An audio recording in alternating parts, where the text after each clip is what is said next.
my God. Guys, I just finished watching the Elimination Chamber, and what a way to conclude the show. We got the return of Seth Rollins, who we all expected would be the masked man, uh, the the actual masked man that would be revealed to be getting his hands back on the Vision for taking him out several months ago, right after the Raw, right after Crown Jewel, back in October. But the real shocker, at least to me, was Randy Orton winning the men's Elimination Chamber match in the main event with Drew McIntyre screwing Cody Rhodes, Randy Orton pulling the trigger after after RKO and Drew, and Cody hitting with the crossroads, and Randy Orton hitting the RKO on Cody. Oh my God, man! I have to say that was something because we all expected. I mean, the top picks were definitely between Cody or Randy, but this really makes WrestleMania now even more unpredictable, particularly on SmackDown, because the Raw side is set. Rhea Ripley won the women's chamber match to open the show. Really, really good chamber match. Really, really good chamber match. And you kind of figured after her and Io lost the women tag team titles, just last night on SmackDown to Lash Legends and Nia Jax, that this would open the door for her to win the women's chamber. But on the men's side, her and Tiffany were the picks on the women's side, but on the men's side, Randy and Cody was the pick. But you really kind of figured Cody was winning it because this would be his way to exert his match with Drew. But I have to say, like, the way they booked this was really creative. Like, this was really creative. The only thing I didn't see coming was how dominant or how strong they made Logan Paul look up until Seth Rollins came out. And Logan Paul was actually never even supposed to be in this chamber. He was only in it because of Bronson Reed getting hurt, and then them having Jay win the triple threat with Americano. And then they did the angle last night where Jay got taken out. So that opened the door for Logan Paul to beat Jacob Fatu with the help of Drew, screwing Jacob Fatu, which got him involved in the match. But he was never supposed to even be in the match to begin with. But I gotta say, the way they did this, was very expected. The match was really good. Didn't expect Logan to get all those eliminations prior to getting eliminated with Javon Evans first, and then LA Knight, then Trick Williams eliminating all three of them. But everybody looked good. And I like that everybody was able to actually get in the ring before they had elimination. On the women's side, before Raquel came out, Alexa got eliminated by Kiana James. And this was after she hit the Twisted Bliss on the top of the pile, which looked really good. She got eliminated by Kiana James not long after that. But in this case, it wasn't until all five men were in the match that an elimination took place. And that would be all 5 to 6 men. But, and that would be when Javon Evans hit a frog splash from the top rope on Trick Williams. And then, Logan Paul hit him with his finisher and eliminated him. And that took him out the equation. But while it lasted, he had a really good showing with Cody Rhodes. Him and Cody Rhodes were going at it pretty good. Trick Williams was going at it with, he looked pretty good. At one point, he hit it like a bookend on both of them, Cody and Javon Evans. There was this one sequence where LA Knight actually hit a BFT on Javon Evans from the top of the pile, which looked really good. And so everybody had, a showing in the match, that made them look good. Trick Williams was actually the third person to come out. Then it was Logan Paul. And like I said, when Logan Paul came out, they actually all gained up on Logan, slung him around the pod. His back was kind of messed up. So, he took a lot of punishment in the match. But, and the fans, of course, let him have it. But he took a lot of punishment. But, Logan, he's definitely really good in the ring. I have to give him that, no doubt about it. And he played his role as a heel here because again, I didn't expect him to get all the eliminations that he got. I was really expecting Trick or Javon Evans to at least get one elimination, but or even LA Knight for that matter. But I mostly say either one of them, because they were the youngest guys in the match. Javon Evans being the youngest at 21 years old. Um, even younger than Randy Orton. Randy Orton was 23 when he was in the chamber back in SummerSlam 2003. He was 23 at the time.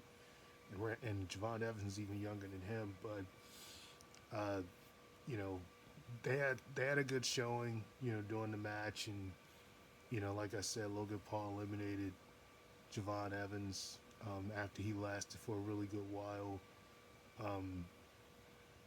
And then, you know, then he eliminated LA Knight because LA Knight did he botched he was trying to do his like springboard where he does like his elbow from the top of the rope and he slipped. And then, at one point, Trick Williams tried to, get him out, but then Logan Paul ended up eliminating LA Knight.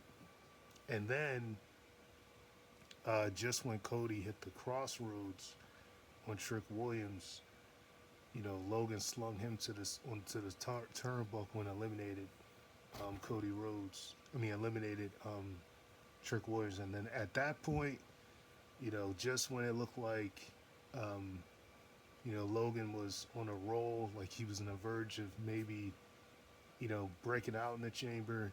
Then we get the masked man trying to come out. The security guards take him out. And I have to say, they played this off really good because on Raw, when they did the angle where the masked man, tried to attack. Actually, no, that just happened last night on SmackDown. What I'm talking about on Raw. That just happened last night. So a masked man tried to get involved in Logan's match with Jacob Fatu. And they took the mask off, and it was just some random guy who apparently turned out to be one of Seth Rollins' students. But, he was a decoy, and so they did the same thing here. They had a decoy come out with a mask, but then the security was taking him out. It kind of reminded me of, there was an angle similar to this when when The Rock did his concert. Well, it wasn't really a masked man, but it just reminded me of the Rock concert back in 2003 when he thought it was Austin, and he was like, arrest him. When he saw the Hurricane come out, he was like, that's the Hamburglar, arrest him. And then Austin ended up actually still coming out. It kind of reminded me, I don't know why, it just reminded me of that. But anyway, that's a topic for another day. But anyway, like I said, it was funny because, they took him out, and then I noticed they kept showing the camera on Trick Williams, and that's how, you could tell that somebody else was coming out. And then this time, the masked man comes out again. I'm like, this has to be Seth Rollins this time. And sure enough, he takes him out doing the stomp just like he had been doing before. And he takes the mask off, and what do you know? It's Seth Rollins. So Seth Rollins is back. Does this mean they're going to run back Seth Rollins and Logan Paul? I don't know. We've seen this match at WrestleMania 39. That's when they had that match. That's the last time they squared off against each other. If anything, they're likely just doing this because of Braun Breaker being hurt and then Bronson Reed being hurt. Braun Breaker with the hernia surgery and Bronson Reed with his rotator cuff or whatever getting injured on Raw. That would be their only reason for running this back because, we've seen this match before at WrestleMania 39 between them. So it would be the first time they've done it. But, he stomped Logan, and that gave Cody the assist to eliminate him. You kind of knew in the men's match there were going to be some shenanigans. So he stomped Logan, eliminated him. Then out comes Drew McIntyre once again, just like he was on SmackDown when he screwed Jacob Fatu. He attacks Cody. Then Randy Orton, first he doesn't, get involved. Cody's fighting off Drew. The Randy Orton hits Drew with the RKO. The Cody hits the crossroads on Drew. Then Randy goes to the RKO on Cody and wins the Chamber. His second time winning the Chamber since 2014. Oh my God. So I have to say, um, what a way, that they're really, you know, say what you want about, Cody possibly main event yet another WrestleMania. Even if it happens, like this has got to be the most twists and turns, and a lot of it, the thing on the SmackDown side is not like they've been pleased with injuries. A lot of the injuries that's been happening lately has been on Raw, and that's really shaked up the Raw championship scene. But on SmackDown, you know, they've been kind of all over the place because it was reported originally they were going to do Cody and Roman again. Nobody really wanted to see that. And they've been dragging this thing with him and Drew for so long. Nobody really wants to see them go at it again. So to have Orton win here, especially because the thing last year was Orton's 20th WrestleMania. He had a match with Joe Henry. That was a big moment for Joe Henry. But that only happened because of Kevin Owens getting hurt. That was the match they were booking with him and Kevin. Now he has a direction where he's actually going in a title picture, which he hasn't really been in for quite some time, at WrestleMania. You think back the last time he was, in a championship match, like for the world title at WrestleMania, you have to go back to WrestleMania 30. Like it's been that long because 15, he had the match with Seth Rollins where he beat Seth Rollins with an incredible RKO counter with the stomp. He was injured at 32, so he missed. Actually, no, I'm sorry. Let me go back. The last time he was in a championship match was against Bray Wyatt at WrestleMania 30, WrestleMania 33. So I messed up. I messed up. So let me go back. That was the last one. So now I have it. WrestleMania 33, when he beat Bray Wyatt for the WWE Championship. That was the last time he had a championship match at WrestleMania for one of the world titles. Since then, since 33, when he beat Bray Wyatt, he hasn't been in like the world title. 34, he was going for the U.S. title. He was U.S. champion. 35, he had the match with AJ Styles. 36, he had the match with Edge. 37, he had the match with Bray Wyatt again. Which, he beat Bray Wyatt both WrestleManias. 30, 38, he teamed up with Matt Riddle, and then he missed 39 due to injury. And at 40, he was in triple threat for the U.S. title that Logan Paul won. So, yeah, since 33, it's been that long. So, this is really going to be some twists and turns. Somehow, some way, Cody's going to get in the match, and so is, and so is Jacob. It's just a matter of how they're going to book it now. It's interesting, though, to, because these guys, Drew and Randy, feuded throughout the pandemic 2020. So it's interesting, if they're just going to leave. Like, I really think Cody and Jacob are going to be added somehow, some way. And if they're going to turn this into a fatal four-way, it should be very interesting. Almost like WrestleMania 2000 all over again. But, it makes the scene on SmackDown very interesting. The Raw scene is good, interesting, too. You figured CM Punk was going to retain against Finn, which he looked really good. Awesome match. I think it was even better than the match him and Finn had back at Belfast. The match they had at Belfast was really good, but I think this match, that was on January the 19th. But this match was even better. They both brought it to the point where Punk was actually bleeding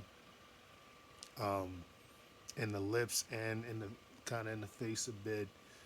Took a lot of stiff hits by Finn. Kicked out of coup de grace. Took two GTSs, to take Finn out. Hit a beautiful Empire elbow at one point. Finn actually hit that drop kick that Punk outside the ring. And when you thought that there may have been shenanigans, it wasn't. At any point in the match, when he hit the first GTS, Finn rolled out the ring. You just had some really good sequences. You had the sequence when Punk actually, blocked the coup de grace into the sharpshooter. He countered the coup de grace into the sharpshooter. Um, you had the sequence when Finn Balor was really charging at him, really you know aggressively, and he really brought it. Both guys brought it as you would expect. Um, it was a really good match, like an excellent match. Punk sets his sight on Roman in night two main event, um, which we all knew was going to happen. But I mean, and then Finn shook his hand again, just like he did at Belfast. Does this mean that he's finally going to break away from the Judgment Day? Well, we'll have to see what happens on Raw, because I think now Finn is a full-fledged babyface. I mean, you really can't go back to being a heel at this point. You just can't. But yeah. So that match was awesome. The match with AJ Lee and Becky Lynch, it was a good match. I wouldn't say it was great, but I do think for what it's worth, AJ did look pretty when she did get some offers in. Because the thing about it was, Becky controlled the pace of a lot of the match, and you had shenanigans when the referee Jessica Cobb got knocked out, and you know Becky tried to get the steel chair in the ring, and she did actually hit the manhandle slam, which um, AJ Lee kicked out of. But when AJ hit the Shining Wizard on Becky, when she hit her DDT, the tornado DDT on Becky, it looked pretty good, like the execution of it. It was just a lot of kind of laying down, with Becky controlling the pace for a good amount. But when she did get offense in, she looked pretty good. And like they said, she had been training her husband, and this was her first, singles match, since she had, left, retired. So, you kind of figured something like that would be the case. But I still think they had a pretty good match. And ultimately, it was Becky, because she had took out the ring turnbuckle, and you know she ended up hitting that same turnbuckle she tried to throw AJ on, and AJ put her in her submission, and she tapped out for a third time, and AJ wins the women's IC title. I do think they're going to run it back at WrestleMania, but we'll see. But it was nice, a moment to see her and her husband celebrate together, um, with their titles respectively. After he beat Finn Balor, it was a nice little moment to see them, celebrate. Also, I have to shout out Punk's entrance, with the Bulls, and that whole introduction he had with the music and stuff. That was really cool. Before he came out with his theme song, so that was really cool. And like I said, the women's chamber, excellent match, to open up the show. You know, Raquel looked very dominant when she got in. Alexa, her biggest moment was hitting that twisted bliss on the top of the pod. But Raquel was, you know, Kiana, when she was in there though, she did really good.